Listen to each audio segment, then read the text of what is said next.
Aaron Rodgers specifically, I mean, there's nothing at the quarterback position that he can't do. In terms of a skill set, like if you were talking about baseball and making that analogy, he's a five-tool player. There's nothing at the quarterback position that's required that Aaron Rodgers cannot do. So that's what makes him special, whether it's extending plays, buying time, whether it's operating from the pocket. So he's the Mike Trout. He's the Mike Trout. Okay. He's the Mike Trout. Pure God-given talent. He's got it all. No doubt, he's got it all. I mean, if he's got to put touch on it, if he's got to gun it in there, he can do all of those things. So from that perspective, he's an elite quarterback, probably the best the game has ever seen. But when you look at Tom Brady, he doesn't necessarily have the mobility that Aaron Rodgers does, but the competitive greatness aspect of him being at his best when his best is required. Tom Brady in the regular season and postseason combined has 43 fourth-quarter comebacks. So by contrast, and I know he's got 7 more seasons than Aaron Rodgers has 14. So, I mean, just to put that into context, that shows how great Tom Brady is. Both of them are special quarterbacks, but if you're asking me which one is the GOAT, I got to give the edge to the guy that has the rings, and that's Tom Brady. Yeah, that's not a real question. You know, as far as do we really think someone can come up with an argument? I'm going to go to a position I'm more familiar with, and I'm going to use Randy Moss.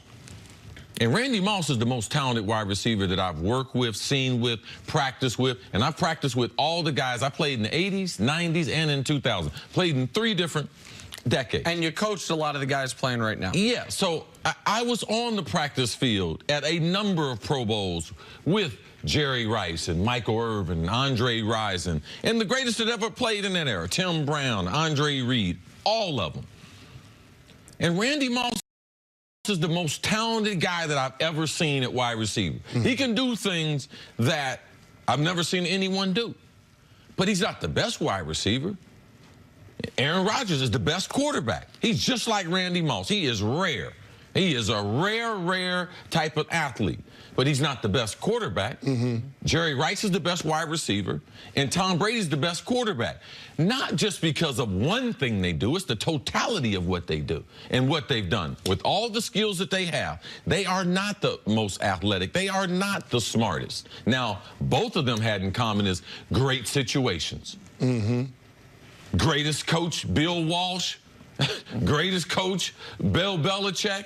Besides that, and the Lombardi, those are the coaches you talk about in the great conversation. Yep. And the opportunity to create iconic moments in big games. And they never got satisfied with what they were doing. They tricked themselves to believing they weren't as good. And both of them thrived as far as conditioning, taking care of their body, that part that they have won over, and it's extended their career. So for me, that's what I believe. You look at athleticism, Randy Moss is the most gifted wide receiver, and Aaron Rodgers is the most gifted thrower. But the most accomplished quarterback and the guy who took advantage of all the situations, that's who Tom Brady is, and that's who Jerry Rice is. Listen, go ahead, Jenna. No, I was just going to ask, how much of who they turned into was because of the situation they came into? So, you say 99% of guys in the league are system players. Yes, There's absolutely. a few rare, you said yourself, as a Hall of Famer, you were a system player. You needed to go to Minnesota, be put in the slot,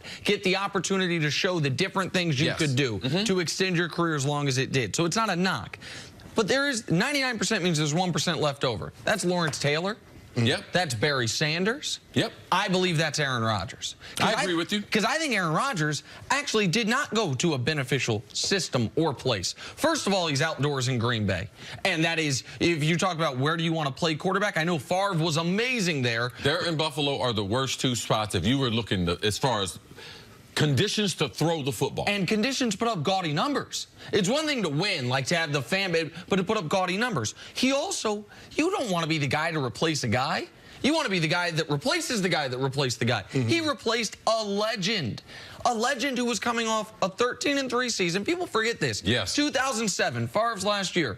How about 13-3, NFC Championship game, overtime loss to the New York Giants? Like, that's who he replaced, and it's not because the guy retired. It's because Favre was and then the organization said we're moving on. Those are incredibly adverse circumstances. Brady came into the opposite. Fans in New England were upset with Drew Bledsoe. He had been 21-25 the previous 3 years. They had underachieved. He had just gotten this massive contract. Yeah, Mo Lewis knocks him out. So they didn't even have an option to go back to Bledsoe for a while. And he had this excellent defense and this coach that was becoming who he was. Brady didn't have to. I mean, that first Super Bowl, he threw 1 touchdown pass, the whole playoff run. And so he came into a perfect circumstance where he was allowed to have 5 years to turn into the player that he is now. Yep. And in those 5 years, they won 3 Super Bowls. And it was a similar, I bring up like the Kobe Bryant clutch stuff sometimes. Because even though I take shots at Kobe because it's fun, he obviously is one of the all-time killers in league history. Yes. One of the reasons he was that is because he was never had hanging around his neck, not a champ, because he walks into a situation with Shaq. That first year with Shaq, they win a ring because Shaq's the best player in the world, so he gets that imbued upon him.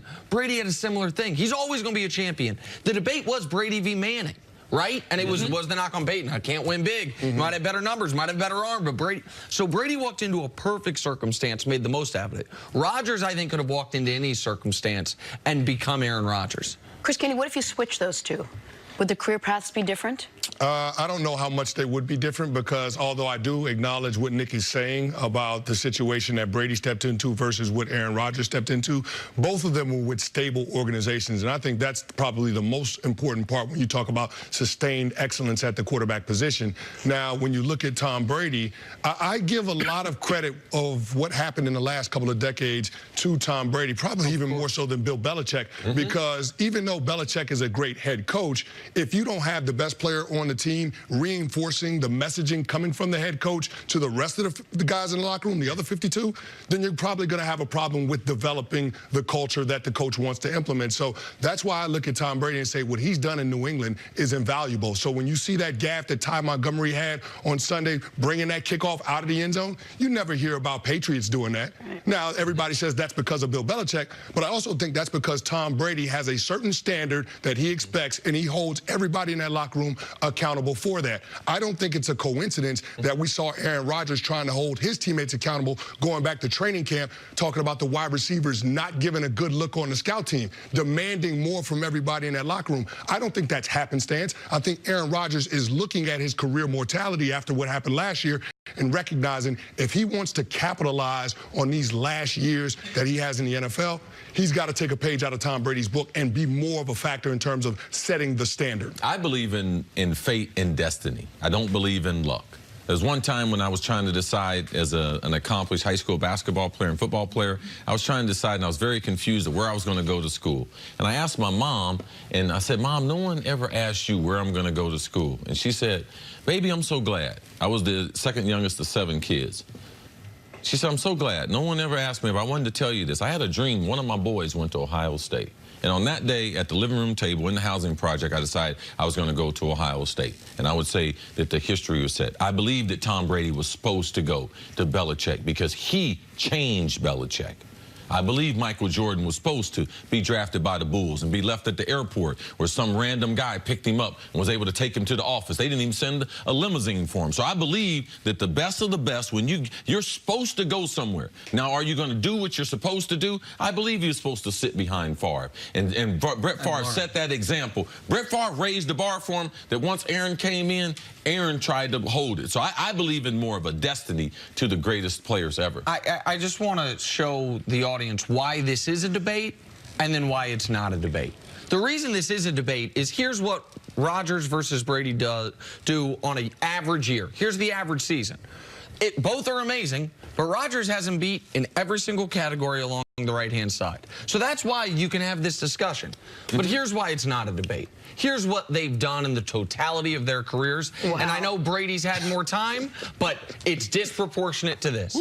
And that bottom line, there's nothing Rodgers can do to ever come close to it. Like, I mean, every single thing. And the most interesting line on there was, if you saw the record, Brady's got 105 more wins, only 6 more losses. Think about that. So if Rodgers can go 105-6 the next, that'd be 7 years, he can come close. But, like, so that's why the totality of it is always going to tilt in Brady's favor, no matter how long Rodgers plays. Such an interesting debate. Chris, thanks for hanging out with us today. Thanks for having me. Much appreciated, as always.